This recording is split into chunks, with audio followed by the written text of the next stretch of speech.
work with the young generation, have them sit on the table. Although, of course, we are to look at the composition of Wiper as it is right now, we have a very strong young Wiper Democrats, and these are millennials. These are really Gen Zs, and they are ready. But of course, if it is that they are given a political formation of their own, I'm telling you, they should properly then be. Some other confusions, like there's a fellow called Kamusil, Samuel, who I think jumped, because you see, the Gen Zs were saying they are faithless, they are tribeless, they are leaderless. So I think a time will also come when we need to get the leaders to be able to work together with. So that is my response briefly. And as you said, don't start Vananeto. This time, I think everybody knows that we'll be on the ballot.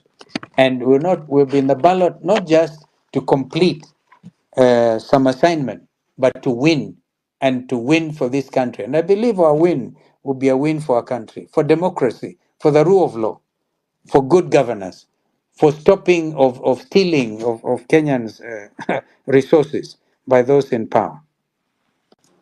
Thank you so much, Mheshimiwa, for responding to those questions. For those who are joining the conversation, we are here with Honorable Kalonzo Musyoka, What about Dominic? and I know we know him, and is telling us what he want to do, and is conversing with us. And therefore, Mheshimiwa, chukua maji kidogo kunywe. Unapochukua maji, tupatie hao wengine wangwana wengine pia tusikie maoni yao tunapoendelea. Na pia wale wanatusikiliza, you can write your questions down there so that we can read them. Abdi will respond, will read them, and Mheshimiwa will respond on that. I want to, Abdi, can we give to Wanjiru, then Dr. Boni, Dr. Militon, then Dr. Boni, on that order? Yes.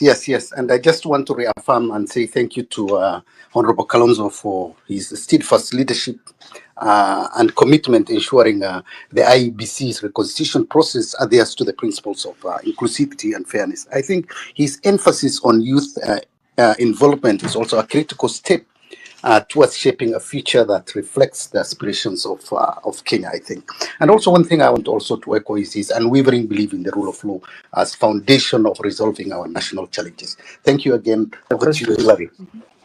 Oh, thank you so much. Wanjiru, good evening. How are you doing today? Good evening. Yeah, I'm good. Thank you so much, Hilary, Abdi, Naito, and Kalonzo for actually coming for to the space.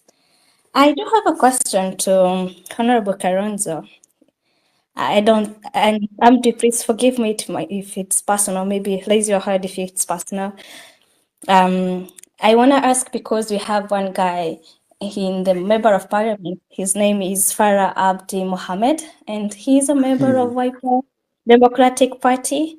And in the past, we have heard him, saying words like, "If I was the president, I would murder the Gen Zs." And and today he actually called us Kumanina Zako, something like that in Swahili. The question is, the question is, do you have a way of, because you're the leader of Wiper Democratic Party, no, Wiper Democratic Movement, sorry for saying party, do you have a way of actually disciplining him?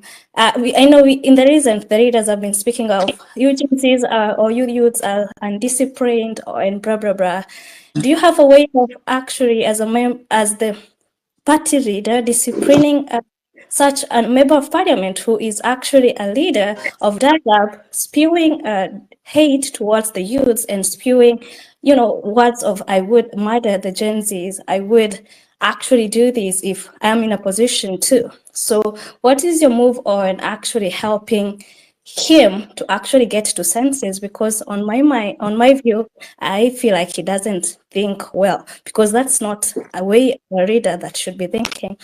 Sorry, Abdi, if that question was personal. I'm sorry, Hilary, as well, but that was the question as well. So It's okay. Thank you so much. I think that's one question somebody also asking somewhere here. Somebody sent me a message, but thank you for asking that question. Thank you so much. Dr. Milton, go ahead.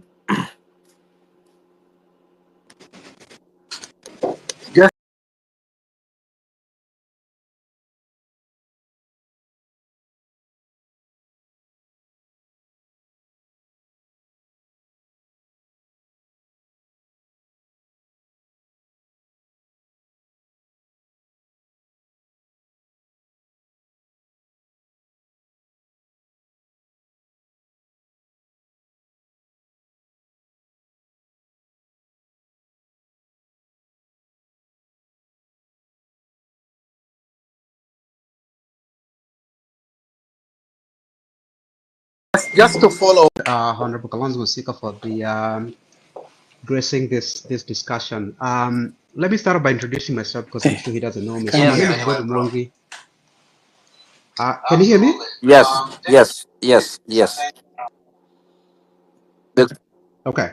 Um, so my name is Bodu Mwangi. I'm a US-based Kenyan economist and certified public accountant. When I'm not working as an economist, I spend a lot of my time researching, publishing, Okay. documenting, and educating Kenyans So on my what name their is Bodu governments are Mwangi. I'm a doing with US-based their Kenyan money. economist and certified public accountant. There's a lot of echo. I'm not sure what's going yeah. on. Yeah, Yeah. it's Honorable Kalonzo's mic that's on. I'm trying Yeah. to mute it. So go ahead, please. Thank you. What do you got? Yeah. Yeah, so I was introducing myself. So I was saying that when I'm not working as an economist, I spend a lot of my time researching and documenting and publishing and educating Kenyans on what their governments, national and county alike, are behaving and often misbehaving with their money. And in this capacity, I interact with Kenyans a great deal. One of the things that's very clear when you talk to these Kenyans, particularly young Kenyans, is that they have absolutely no trust in the old guard of Kenyan politics. I'm talking about people that have been in the limelight, in government, in one position or the other over the last 20, 30 years. If I was to list the top 100 politicians of the last 20, 30 years, I bet you 95% of them are going to be very wealthy people. Yet, when Kenyans try to understand how did these people become so wealthy, they never ran any business that anybody knows about. They never invented anything, but they've become billionaires, primarily because of their proximity to power. Rightly or wrongly, Mr. Kalonzo Musyoka is seen as part of this group. I'm not here to cast any aspersions. I'm just here to say that Kenyans will look at someone like you. You've been in parliament, you've been a vice president, you've been in high positions for 20, 30 years.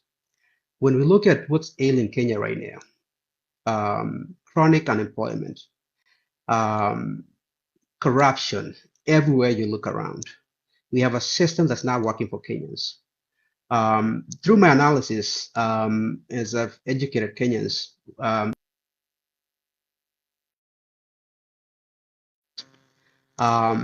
politicians are eating up virtually everything Kenya has to offer, leaving everyone else trying to survive. And so Kenyans right now are talking about how do we get out of this situation? We find our situation, a country with so much that was taken up by our government over the last 10 years, and nothing to show for it. Kenyans are asking, who can we trust to take us from this situation? And so they look at people like you, for example, and they're trying to understand whether you can trust it. Who are you? Where have you been? What have you done for Kenyans? So my question to you, first of all, is why should Kenyans trust you? Why are you different than Ruto? Why are you different than Raila Odinga? And what have you done specifically to try and address these issues that did not come out of nowhere? They are not new issues. The fact that we've had significant corruption in our country has been documented. It's been an issue for a long time. The fact that we have a system where politicians, again, are eating up virtually everything that Kenya has to offer, leaving everyone else surviving, hand to mouth. What have you done to speak to some of these issues? And finally, on the questions of credibility and trust, there was a picture that was on social media not too long ago where you had a press conference with, among other people, the former governor of Kiambu, Babayao, who is a known thief. He's a guy who has court cases right now for corruption. So when people look at you, you're having a press conference with a character like that, and you're asking Kenyans to trust you to save us from our current situation. Why should Kenyans trust someone like you who cannot look at what's happening in our country and understand that you do not want to be associated with people like that? Criminals that have stolen from Kenyans, criminals that if they get an opportunity to be in government again will do nothing but steal again, like they've done in the past. Thank you. Thank you so much, Bonnie, for that. Dr. Milton, can you hear me? Dr. Milton? Okay, Yeah, let me go. yes, I can hear you, and I'm Okay. ready to go now. Go, bro. Then Dr. Nyango, you'll follow in that order. You've been here. Right. Go ahead, bro. All right, thank you so much. First of all, my apologies that you called me a few times. I am in the middle of something, so I had to respond to that. But here I am.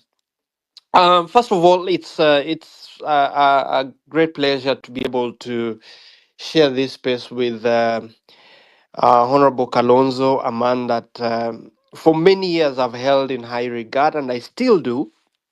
Um, Mine, I think, is going to be very quick, probably in the next 2 minutes. I don't want to speak a lot. We have been here for a long time, and we have been able to articulate our position.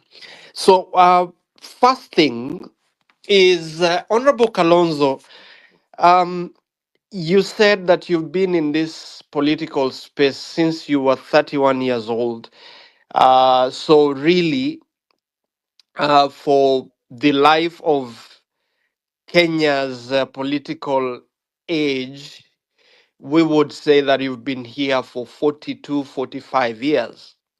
And I look at your CV as a politician, and I mean, the only thing you've not been is to be president. But I want to ask you, in view of the sorry state of our nation, the issues of bad governance that stem from the lowest level of governance, which is the ward level, all the way to state house, how proud are you of the record that you possess from being member of parliament to being vice president? And today, would you then say that you are the solution to the bad governance questions that Kenyans have for those who have been in the political space? I ask that, and it is a two-sided question. First of all, to speak about the achievements that you are proud of as a political leader for more than 4 decades, and two, take responsibility for where there has been a systemic failure that you could have done better as a legislator and as vice president. Because some of the questions we are talking about are questions that you could have done better to address them as a member of parliament representing the people of Mwingi and Kitui for that matter, and as vice president under His Excellency Mwai Kibaki between 2008 and 2013. And an addendum to that question would do with your 10 years between 2013 and 2022, and 2 years on as leader of Wiper Party, where you have been principal of people at governor level, at MCA level, at legislative level in the National Assembly and the Senate, who have failed to do their job, who have, and I want to be very, very categorical, I don't want to miss my words on this, who bear blood in their hands because of the heinous acts of bad governance and corruption that has led to thousands of lives being lost while they were governors, while they were MCAs, while they have been senators, while they have been members of the National Assembly. Because I do believe that the breakdown in political accountability over the 2013 period to date is genocide, is economic genocide that is unacceptable. And I carry along and associate myself with the sentiments that my colleague Boni has expressed, that you can actually speak with Babayao and he can claim to be your disciple. how do you reconcile that association? So how do you take responsibility and how do you express pride in your political record for over 4 decades? My second question would be, Honorable Kalonzo, when we talk about bad governance under the William Ruto administration, and I've listened to you say that Azimio still remains intact, I am extremely disappointed to hear so much conflict in your statement that Honorable Raila Odinga, Honorable Junet, and others are more Ruto than Ruto himself, but you can actually say that Azimio is still intact and still represents the interests of the Kenyan people. When the Kenyans themselves have been categorical that they have nothing, they don't want anything to do with William Ruto and his regime and the scions that are being born out of his marriage and convenient relationship with Honorable Raila Odinga that has extended the lifeline of William Ruto. If Raila did not get into this marriage with William Ruto, there is genuine, legitimate expectations that William Ruto would not be president and that we will not be talking about a William Ruto presidency going into 2027. And here is my reason why I say that. There is, as a lawyer and senior counsel, you know very well, and we all know, that political offices under the current constitutional framework have no security of tenure. The people have the power to send home political office holders at a time when they feel they do not represent their interests. The question then becomes, why would we be talking about waiting for 2027 to have elections when it looks as bleak as it looks? And you co-chaired NATCO, and you rightly said that your report is gathering dust somewhere. How then do you want Kenyans to trust you and trust what you say, that you're actually the alternative? You are actually the face of the transformative leadership that the Gen Zs are clamoring for. And I hope I'm clear enough, but I would want to hear you speak and respond to the accusation that is out there of doublespeak by the political elite, of whom you are a part, and then Milton, try be to able land, to please. bring Thank you. Kenyans to believe that you actually represent the transformation point that the Kenyan citizens find themselves in. I hope I am clear enough. I shoot straight, and I would want to hear your thoughts on that. And please, if it is not too much to ask for, if we can continue this conversation with the honesty that the Kenyan Gen Z is demanding. On the issue of abductions, you've made yourself very clear. Dr. Milton, I don't need to I think you need to land. I don't need to Dr. Milton, you belabor need to that land. point. But if you could speak to my questions with clarity of thought and as honestly as you can be. Thank you. Thank you, Dr. Milton. I think for the panel of speakers, let's be a bit brief and let's utilize 3 minutes to get on. I think I'll just capture whatever I had. It's very quick. There is Wanjiru, and this has been coming back to the chat about the sentiments made by Honorable Farah Maalim, and I agree with her. Hate and violence have deep, lasting impacts beyond political lines. It's essential for all of us, leaders and citizens, to be mindful of our words and action, and we focus on unity, not division, that prioritizes peaceful, constructive dialogue. I think Bonnie and Dr. Milton also have touched on an important issue, which is about the political baggage, past actions, trust issues that must be addressed transparently to build confidence. Having said that, over to you, Honorable Neto, and then we can go on the order. Thank you.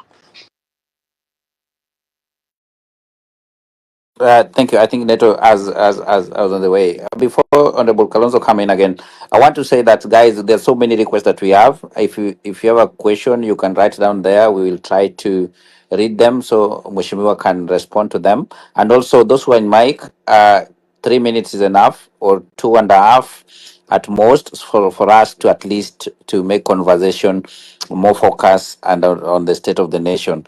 Justina Wamai, I see you, and I want to welcome Dr. Duncan, then Justina Wamai. I see Nonini down there. I see Wevinya Ndeti, Mheshimiwa from Machakos County. Thank you so much for joining. And many leaders who are on the platform, thank you so much for joining. You can chime in the conversation. Cornelius Rono, I see you there. Thank you so much for joining, and everybody else. We welcome you on board, and we are here with Honorable Kalonzo Musyoka. Duncan, go ahead then. Justina Wamai. Thank you very much, Hillary, and Happy New Year to you and the team. It is a pleasure to meet this team again, to be able to hear the insights, and to Honorable Kalonzo Musyoka for making time for us. Maybe for his sake, I am still Dr. Duncan Onyango. I am a scholar, but when I am not in class and doing that kind of work, I lead a political caucus called Change Makers that is affiliated with our Honorable Kio Mtata's, the National Reconstruction Alliance Party. And I'm glad to be here, especially to be able to say to Honorable Kalonzo that we are proud of him, especially this time round, for having stood firm with the people of Kenya and refused to join the blood-based government, as he puts it, so that because that would have been a great betrayal to us. And in addition to the many good things that you have done in the past, I think this time round, you have done us proud, and we don't fear to say it. We hope that you will continue to be that reasonable voice of the people that speaks and defends the common mwananchi, especially at this time when we are suffering things like abductions and all this stuff. And I talk about abductions because we have suffered directly. My caucus, up until Monday, was crying for the abduction of one of our own. That was Kibet Bull, who was abducted shortly after he left our office at Taj Towers in Upper Hill. So we thank Kalonzo for standing firm for us. The question I would like to put to him still has to do with the trust issues. And based on where we are now as a country, we are literally at the brink of collapse as a country. Corruption is eating us to the core, and no system is working for us. All systems are failing, from education to health and all these things. And at this moment in time, there is a culture that we have seemed to build. When Kibaki comes to power in 2002, there was a lot of hope that he was going to help us to be able to deal with the historical injustices that had been committed by the previous regime for 24 years. But shortly after, I think he had a silent handshake with Moi and decided that Mzee should retire in peace.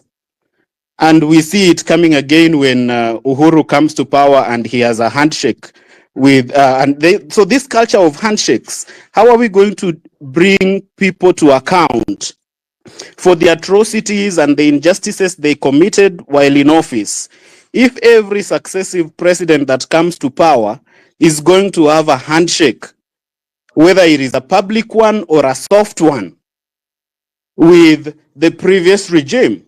Right now, we are talking about abductions, and we are condemning William Ruto. How can we trust you, Honorable Kalonzo Musyoka, that if you come to power in 2027, you are not going to perpetuate the culture of handshake that blinds us to all the atrocities and the injustices that these people have committed while they were in power, so that we can be able to bring them to book? Your colleague, your principal, Raila Odinga, stood firm with us, and for a long time, we thought that this was the only voice that speaks for the people. And it still has caught us by surprise at this point in time that Raila Odinga could ride on the blood of the young people to join the bread-based government. So how can we trust you, Honorable Kalonzo Musyoka, that you can be able to break this trust and then be able to turn around this country? You've indicated that you will be on the ballot. And I want to say that, yes, we need people on the ballot, but we don't just need people who are going to be the ballot until the end. We need a transformational leader who is going to pick us up from the pits where we are and be able to turn around, a leader who is going to stand and say no to corruption, a leader who is going to say no to state capture.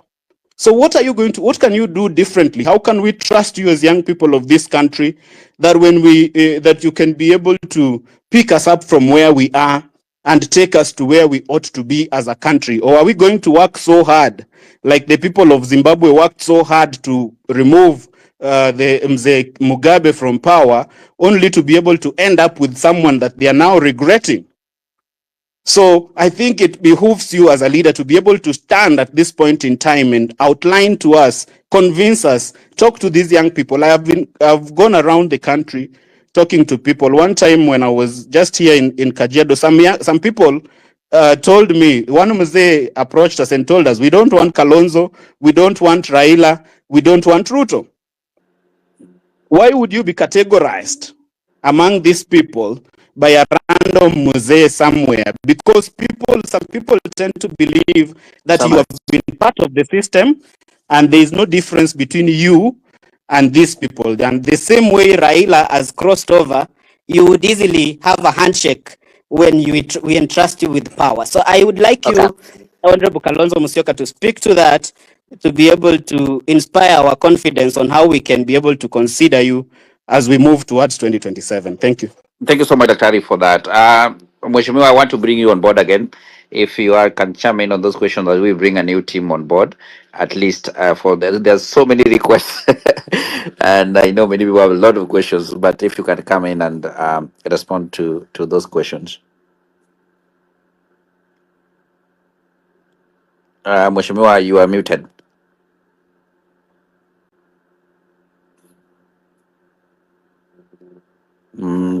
Abdi, can you hear me? Neto, can you hear me? Respond Yes. to those questions. You confusing. Yeah, Honorable It's okay. Kalonzo is Okay, on okay. loudspeaker. Mheshimiwa, go ahead. You can hear me now? Yes, I can hear you. Yeah. My microphone is on now. Can you hear me? Yes, very well. It was very good that time. Hello. Yeah, I can hear you, Mheshimiwa. Okay. You can hear me? You are on. Yes, Lovely. you're on. Well, I really must thank Wanjiru in the first instance, Dr. Milton, Bwana Mwangi, a good economist there, and Dr. Milton Nyakundi, and Dr. Duncan Onyango. Really very refreshing listening to these fellow citizens. First of all, a very quick one on Wanjiru. What Farah Maalim said today, additional to what he had said before, when he said he would kill young Kenyans for exercising their constitutional right to demonstrate, to picket in accordance with Article 37 of our Constitution. What he has gone on to say today is alarming, and I'm just wondering whether Mheshimiwa Farah is out of his mind. You can't abuse Kenyans na kushikanisha na mama. Ni mambo ya ajabu hearing something like it. So I condemn it in the strongest terms possible. And since he was saying this in the presence of President William Ruto, and Ruto did not even hold him and tell him, hey, Mheshimiwa, even if you want to support me, this is not the way to do it. So clearly, we had as a party, because unfortunately, in our books, Honorable Farah Maalim appears as the deputy party leader. I can assure you, before the end of this year, we'll have had our national convention of the party, and I can assure you there is no way Mheshimiwa Farah Maalim can get a single vote from the party that I'm honored to lead as a party leader. In the meantime, we've referred the matter to the party's disciplinary committee, and I'm sure it is handling that. But after today's outrageous utterances, I would advise him to resign from the party. He doesn't have to wait to be thrown out. Now, this is a kind of fresh air we are going to have to exercise in our country. I hope this gives some comfort to our sister Anjiru. And she was complaining. She was saying this is personal. I apologize. She doesn't have to apologize.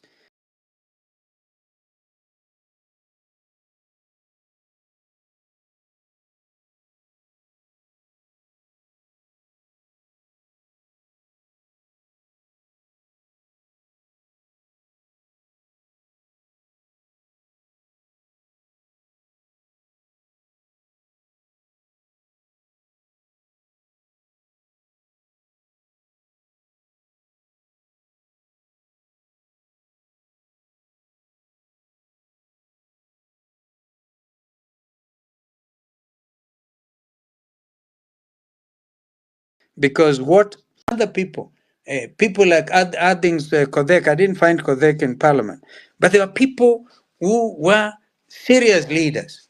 People like Matiba, for example. Matiba was a rich man, but he didn't hide it.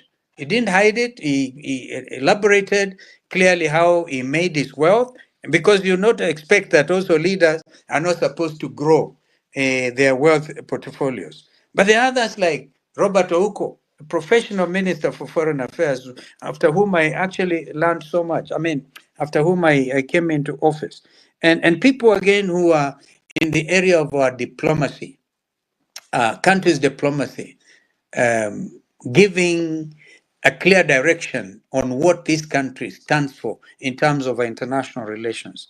These days, you get our men thrown into Haiti with absolutely no consideration whatsoever. Gang. Sorry about this. Are you still there? Yes, we are here. We can hear you. The people try to interfere with this phone. Okay. I have come out, for example, to say we have sent our men on military assignments, peacekeeping missions in the past to countries like Angola, to Mozambique, to other. These countries work for international peace. That has been one of my preoccupations during my professional time. I'm very proud of what I've done over the years to, for example, make sure that we end up with the world's newest state, the Republic of South Sudan. Never mind, they're also facing big challenges. But this took a serious intervention as a foreign minister. And of course, also working in the region in Somalia. I've even tried to help our people in Burundi. And more recently, in fact, in the DRC, helping President Kabila and Felix Tshisekedi to form a coalition government. The continent of Africa is really bedeviled with a lot of political challenges. But then, as a person, I think I've honestly played my role in the ministries that I was given to lead. And even as vice president, no, Kenyans may not remember, for example, that as Minister for Education, I actually outlawed corporal punishment in our schools, in keeping with what the world, of course, has come to look at children's rights and what have you. But sometimes you have this thing about collective responsibility, the doctrine of collective responsibility. And when that happens, then you end up with a breakdown in terms of political responsibility. I'm addressing you, Dr. Nyakundi, because you're saying, can I take responsibility for some of those failures? Indeed, when a country goes wrong, and we end up losing people in tribal clashes and others, you feel it. But you cannot run away because you're not running the country alone. Yeah? And that you cannot even, I think others think, the double speak by the political elite. Some of us over the years have come to be who we are And I want you to trust me that you will never hear going forward or at all a situation where I can be compromised. I've never been compromised. And therefore, really, Duncan Onyango, Daktari, I'm happy that you're able to see, to make sure that we bring sanity in our country and to stop these very unfortunate abductions. Kibet Bull is safely now home, and even Senator Okia Omtata, who is your political colleague, we will appreciate that. I had to go down there to the police cells and to assure him that we are not going to allow him to suffer injustice. That's why we're able to get him out with a mere 1,000 shillings bond. We are determined to make the difference. Don't worry about the culture of handshake. You know, this is very troubling because I can understand you, Onyango, Duncan, when you say an old Maasai man told you we cannot elect Raila or Ruto or Kalonzo. Of course, obviously, I've been Raila's running mate for 10 political years. And I think that's why they associate. So it's a case of guilty by association. But the time has come to stand in solidarity with the Kenyan people so that Kenyans are able to see the real Kalonzo Musyoka, not one who is seen from the lens of Raila or Ruto or Moi or other people. Therefore, I want to assure you that you can trust me. They say that the proof of the pudding is actually in the eating. Now, a few things have been asked about Babayao. I gather you, Bwana Mwangi, famous economist, correct me if I'm wrong, but I think you tried to run for Governor Kiambu. Listening to Babayao, because there's a principle also in law, because we cannot really, if we are going to be to imbue in our citizens the ethos about constitutionalism, we must also accept the law of natural justice, which says that no person can be hard, can be condemned unheard, and everybody is seen to be innocent until they are proven guilty. If you listen to Babayao, he'll tell you actually the reason he was impeached as Governor Kiambu was because he was supporting William Ruto. And the other guys on the other side didn't seem to like that. Now, if there are cases that are pending in court, what I can do, I can assure you, if Babayao is found guilty of corruption, believe you me, he will not find in me a very good colleague.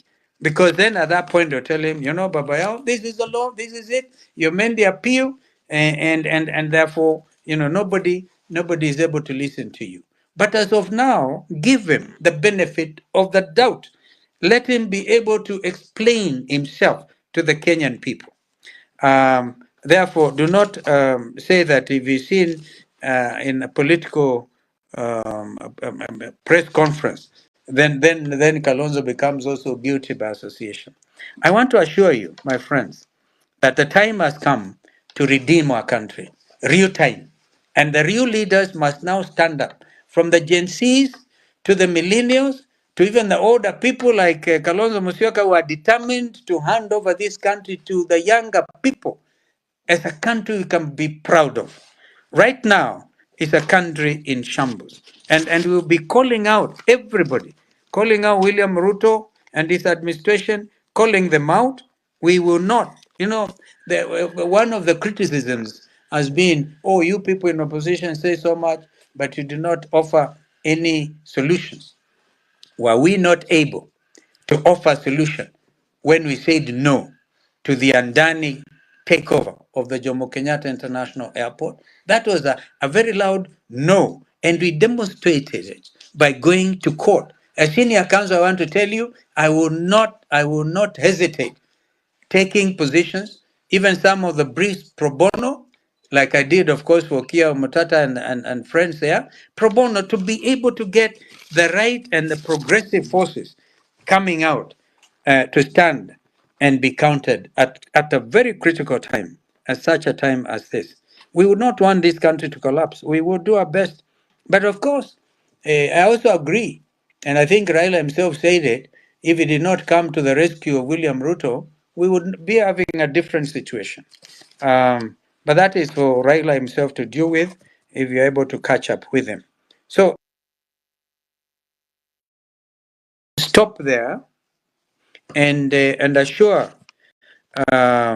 all these colleagues, and I know the others who are concerned, but to be honest with you, the utterance by Farah Maalim deserves absolute condemnation by all of us who love this country. And even if he wants to support William Ruto up to 2032, that is his business. Let him do so. But let him do so without abusing Kenyans and abusing Kenyan mothers. Kenyan mothers deserve respect. In days like this, when we have a lot of cases of femicide, for example, we cannot really stand in silence when we are seeing some derogation of basic people's rights, like the rights of the mothers and Kenyans in general. I hope you're still there, We are we are my we friend are here. Hillary. We are here. Yeah, Mheshimiwa, we are I'm listening. actually I'm actually getting worked up Okay. because Yes. and as I said, it's very refreshing to listen to Dr. Duncan Onyango, Dr. Nyakundi. Nyakundi started by saying he wanted only 2 minutes. I think he addressed us for about 10, but that's okay. I learned a lot. I learned a lot. But I also want to say one thing, Yes. that when I ran for election in 2007, I was the only presidential candidate who declared my wealth. And I'm still very open. I'm very open about these things. But I'm also a professional. I have a law firm called Musioka Murambi and Associates, all right? And if I earn legal fees, of course, William Ruto overtaxes them, overtaxes everything. I never understood how you can, charge value tax on VAT on professional services. But there we are. So we earn a little money, and we have to educate our children. We have to also make sure we allow families to grow. So it is not that when you become a politician, you should end up a pauper.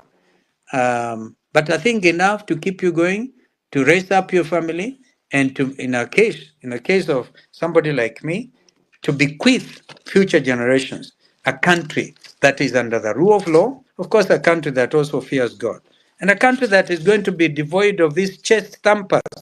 Chest thumpers. I've never seen this culture of people just chest thumping, and they can call anybody any name, anytime. I want to tell you, I'll be there for the Kenyan people. Thank you so much, Mheshimiwa. Thank you. I don't know how many minutes do you have because I want to give ladies now. I see ladies coming on platform. I don't know how many minutes you want to add us before we wind up. Hillary, can I just But 10, ask let, for 1 or 2 minutes 10 minutes? just so okay, 15 minutes at the top of the hour. So, Bonnie, as you come in, Okay. I ask you a question, then Rose Reseko, then Dolphin, in that order. Bonnie, go ahead. Bonnie, just thank keep you. it to 1 minute, Honorable, please. Thank you. we'll do that.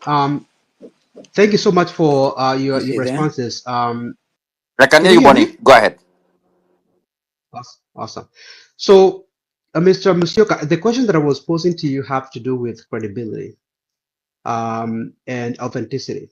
And I asked you why you think Kenyans should trust you when you stand there in a press conference with a known thief of public resources. I have done a serious study on everything that took place when Babaya was governor of Kiambu County. Perhaps you haven't seen it, but I can tell you that if there is ever a poster boy for corruption and everything that's wrong with Kenyan politics, it is Babaya.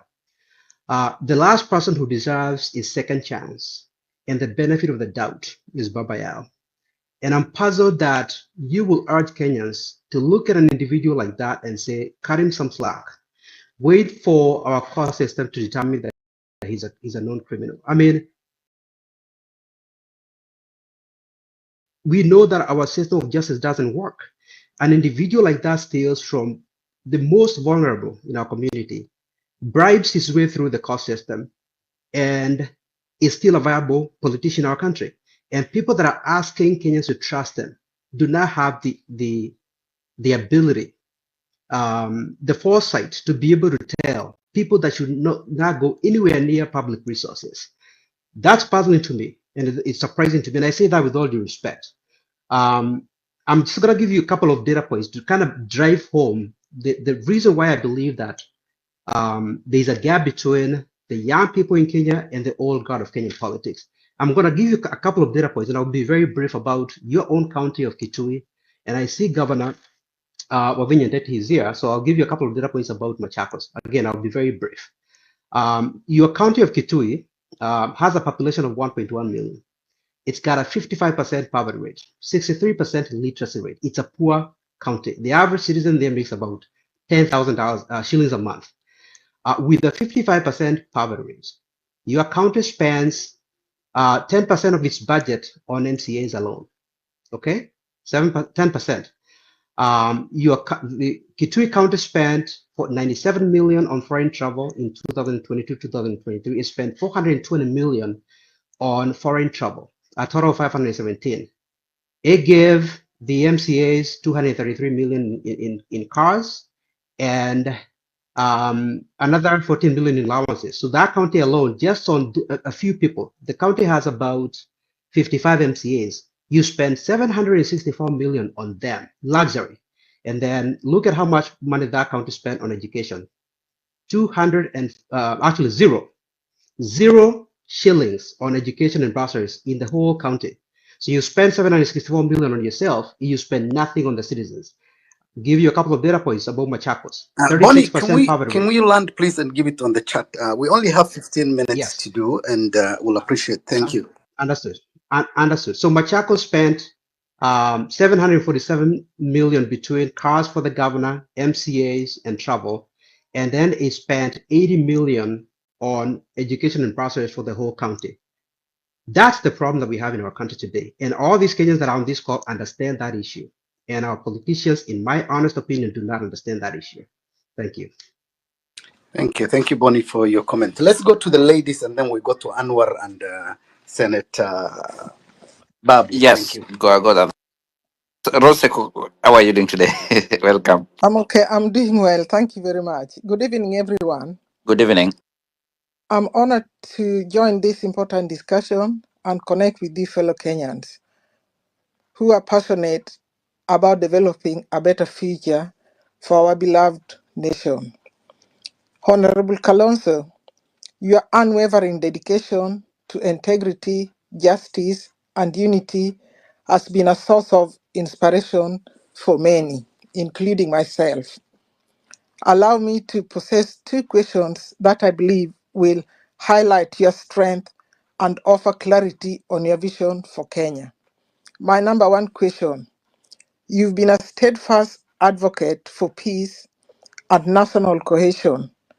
How do you plan to leverage your track record of promoting unity to bridge the deep division in our country and foster a truly inclusive Kenya?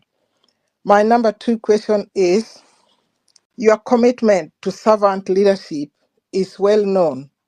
What unique qualities and values do you believe to set you apart as the leader who can steer Kenya towards economic recovery and restore hope for millions of struggling Kenyans?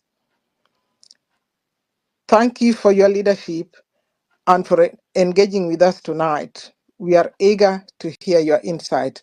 Sorry, guys, I've got a bit of cold. Thank you. Thank you so much, Rose, for that, and we are quick recovery for that cold. Dolphin, are you here? Yes, we need more ladies also to ask question. We don't say that this platform is more. We want young people, ladies to come in. Dolphin, go ahead. Dolphin. Oh, Dolphin dropped. Okay, Senator Ken Babu.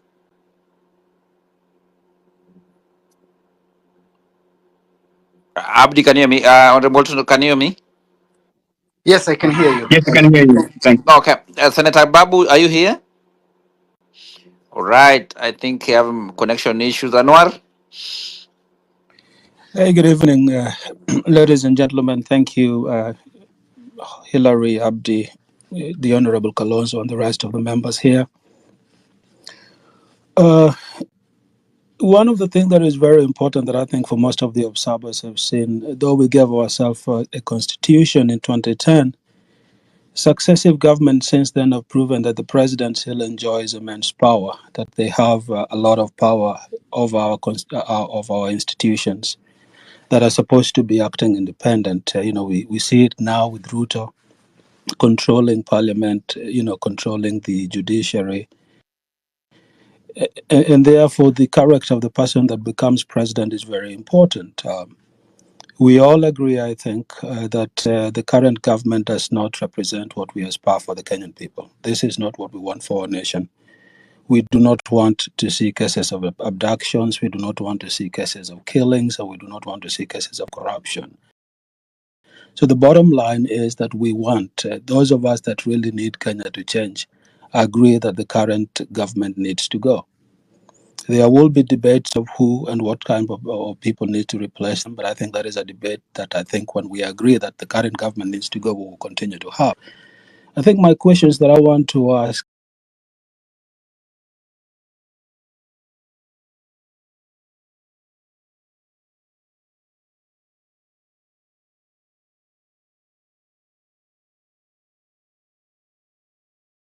the Honorable Kalonzo Musyoka, the reality of the ground is that Kenyans need a coalition.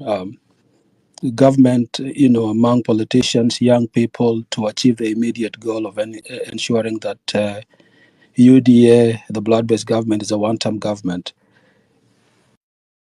As a leader, have you begun consultation among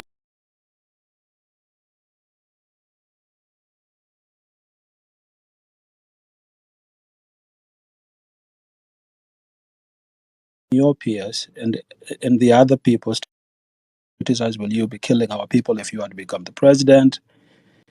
If you are criticized, you will be abducting people if you are to become president. How do you think your Christian faith has shaped you to be a leader? Because now we see somebody that is also quoting the Bible but is killing people at the same time. So people are very skeptical about Christians. What is the differentiating factor between your Christian faith and that of Ruto, as we see today? Those are the two questions that I have. Thank you. Thank you, Anwar. Yeah. So I think there was somebody who was dropping Hillary. We can bring Wamai, Justin Wamai. So Justin, the mic is yours. Thank you. Thank you, everyone. Hi, Hilary and the team. Hi. Mine is a comment. Number one, the problem devils our country is economic democracy. We see ourselves as a national cake to be eaten somewhere, to be cut somewhere. I want us to start thinking that that cake is finished. 61 years after independence, we don't have the cake. So we should be thinking about baking it or even cooking ugali. Who said we need the cake? So the conversation that I'm really hoping that this country will start looking at things is how do we emancipate ourselves economically?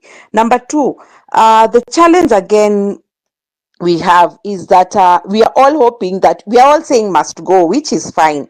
But I also want to accept that we need a formidable opposition.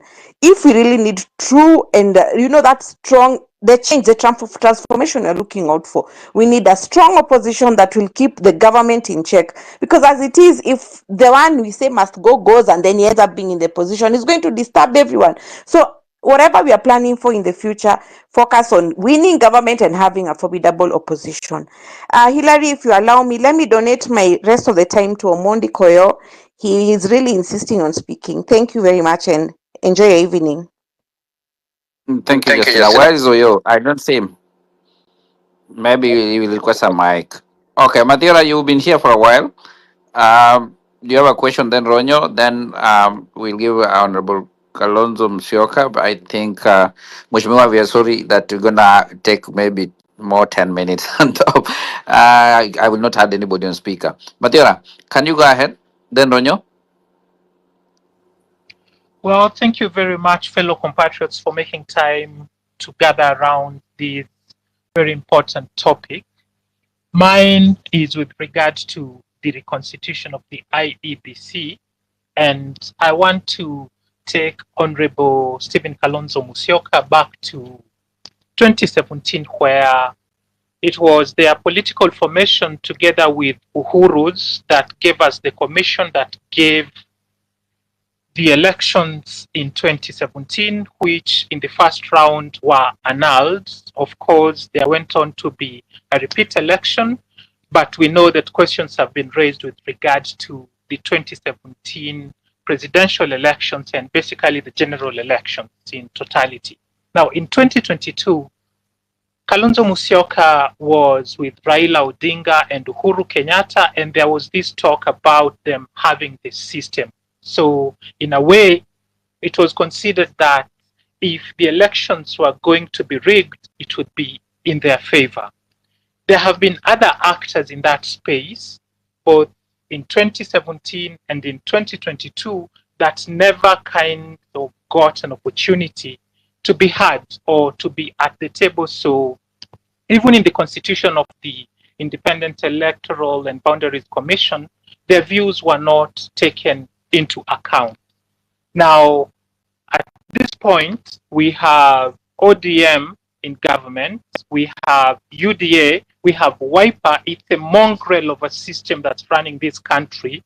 And then we have this battle with regard to Koki Muli, where people believe that she's being pushed aside because she is principled and has values that are needed to ensure that the selection process of the commission is above board. Now, that may be a lone voice, but then my question is this: is it not naive of us to push for the reconstitution of an IEBC when in fact evidence points to the reality that that commission eventually will have a very strong axis that is based in Kamagut and Bondo, and us going into an election with that kind of a commission will be like Kenyans taking themselves to the slaughterhouse.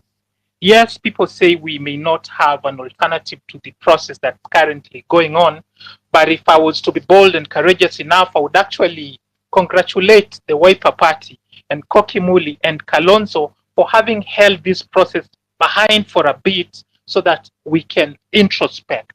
Because in reality, if we allow the big boys to be in charge of this process like they are, you look at the names that were given. Yes, on paper we say there is independence, but eventually when Mudiria, that do you want to ask the question? Mudiria, we are running out of time. If you want to make it brief, please make it brief and ask the question. Thanks. Well, my question to our former vice president is this: is it naive of us to expect that the IEBC that will be born out of the process currently ongoing will deliver free, fair, and credible elections? You are an insider once, and you were pushed aside, and elections were delivered in the manner that they were in 2022. So now that you're on the periphery, should we trust this process and focus on it and not agitate for a different kind of process that would give us a commission that will deliver free, fair, and credible elections in 2027? Thank you. Thank you. Dolphin, go ahead. Dolphin, you've been here for a while and I want to hear your voice. Dolphin, before Omondi, you were given, Koyo, you were given a mic. Dolphin, are you here now? All right. Omondi Koyo, go ahead. Then we'll welcome Honorable Kalonzo to chime in. I think, Neto, that is the order. Yes, I think I agree with you. Thanks. Okay. Omondi, go ahead. You were given the mic by Honorable Justin Momai. Koyo, are you Yes, here? Hillary, you can hear. I can hear you, You bro. can hear me Yes. very well. First of all, let me say good evening to everyone, and I would wish to pass my message of goodwill to all members under Healthy 2025, Your Excellency, Dr. Kalonzo Musyoka. In Kenya today, the question in the lips of so many Kenyans and in the hearts of many Kenyans is, yes, we agree that we need to change the Kenya Kwanza regime, but they ask themselves, with who? Because the person who Kenyans have been actually seeing as a best option is Dr. Stephen Kalonzo Musyoka. But when you listen to a number of Kenyans, they do tend to believe that he's not taking this matter seriously. And to me, I think that is a very big failure on his part, which he needs to change on his tactics going forward in 2025. However, I would wish to ask His Excellency Kalonzo Musyoka that in Azimio, we are only 23 political parties. We organized ourselves and 16 parties voted for Dr. Augustus Muli against 7 members of Azimio who voted for Dr. Koki Muli. What is this one problem that he has with Dr. Augustus Muli that he can't allow him to serve at the panel so that we can unlock the stalemate and allow the country move forward?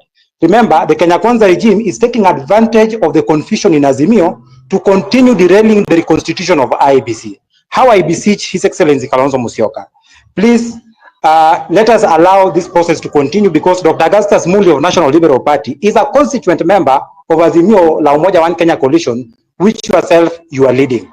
How I beseech you that please organize us as Azimio so that other Kenyans and other stakeholders can take us seriously as the best option that can remove the Kenya Kwanza regime from power. Otherwise, I thank you very much, and I hope there will be goodwill going forward into the future so that these cases in court can be withdrawn. We finish the matter and reconstitute IBC for the benefit of all of us as the citizens of Kenya. Thank you. Thank you. Thank you. Before we go to Honorable Kalonzo, quick, Ronyo, I give you less than a minute. Go ahead for your question. Thank you so much, Abdi, and thank you so much, Honorable Kalonso. I just have 2 questions within less than 1 minute. One is the issue with the IEBC, because I think it is by design that they are delaying this, because I think the Kriegler report is just a recommendation. So what can we do so that next time another one, whoever comes to power, does not use this gap in the constitution whereby the constitution does not clearly state that within a specific time we should have an IEBC? Can we can maybe Kalonzo Musyoka help us so that we can have the constitution clearly stating what at the specific time where the IEBC can be? And then another one, the last one, is we have leaders who are threatening people like Farah Maalim and all that. Can Kalonzo also help us so that not only asking them to resign and all that, but can we have them charged because they are also coming for the people, the young people who are speaking against them? Thank you so much, and God bless you. Thank you, Ronyo. I'll just go to quick online comments for Kalonzo Musyoka. Quick one. This is a question that says, in the light of the CS Murkomen comments, how do you view the government's approach to addressing dissent and criticism on social media? Do you believe using threat as a tool to stifle freedom of expression is an effective solution, or do we need to focus on the root cause of public discourse on the government failure? Thank you, and over to you, Honorable Kalonzo. I thought there was Dr. Milton who wanted to chime in for a minute, but I don't see him. But over to you, Hillary, to take it back to Honorable Kalonzo. Oh, thank you so much, Mheshimiwa. You can chime into those questions. There are so many, and also you can give your final remarks, and I'll give also Honorable Neto to say thank you for coming and honor our request and joining the team today. Thank you so much, Mheshimiwa. You can chime into those questions. There are so many. Yeah. Where are we? Okay, it's open. Okay.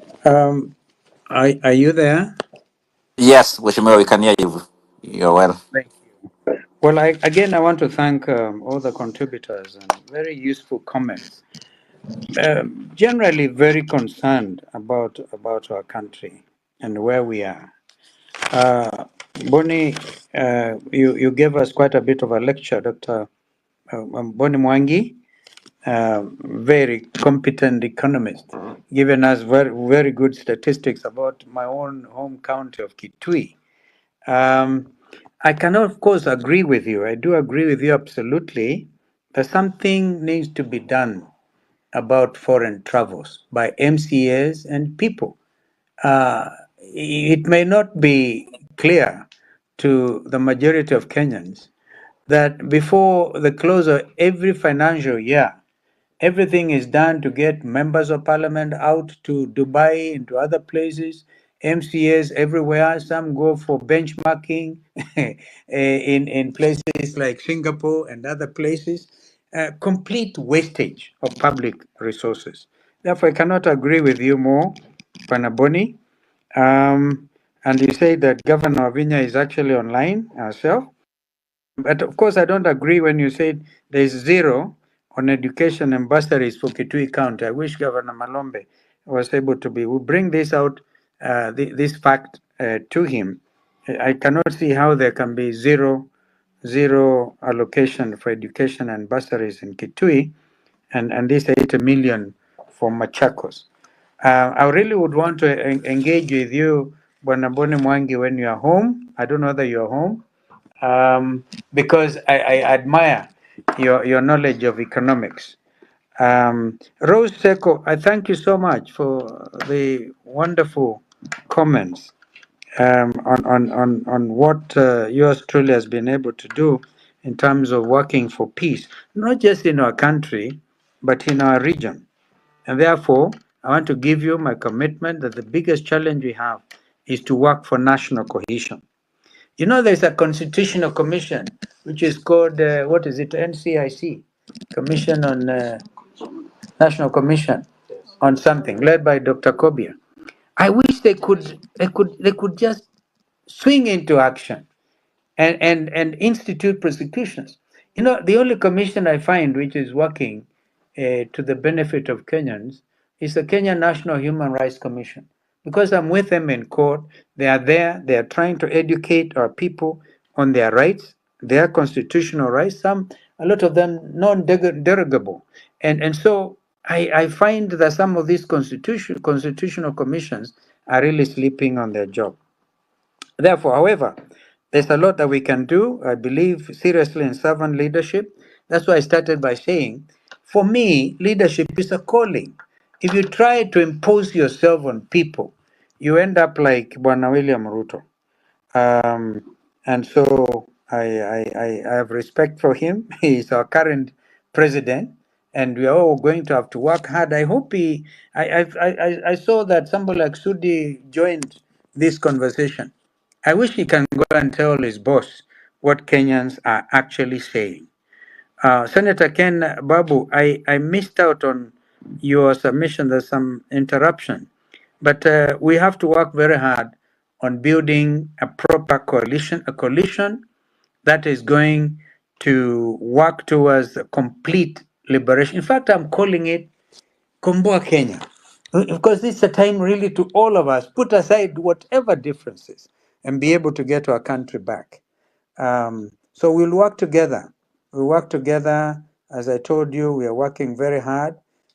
Even I gather they are trying to now impeach Governor Natembea because of telling William Ruto the truth at the funeral in Bungoma.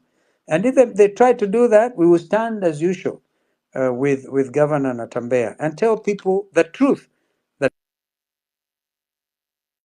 absolutely nothing but the truth. But Muthiora, I really admire your thinking about the challenge we are all facing in reconstituting the IEBC. Even before we come to interviewing commissioners, um, you begin to see it. You see through it all the manipulation, the need to capture every commission, and the monies that I know they are willing to spend to buy even the 9 commissioners. Unfortunately, we did recommend an ANADCO that William Ruto and Raila Odinga will be able to consult.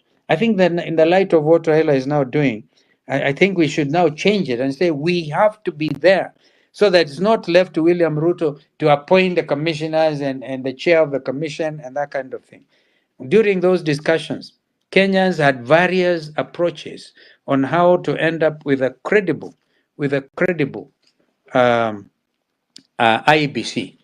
If you look at the example of a country like Ghana, which has gone through a reasonably good election, and I saw Sudi arguing that no country in the world has there been a president who has been elected only one term. I think he doesn't know there's a country called Botswana, which had a one-term president, and we even in the U.S. itself,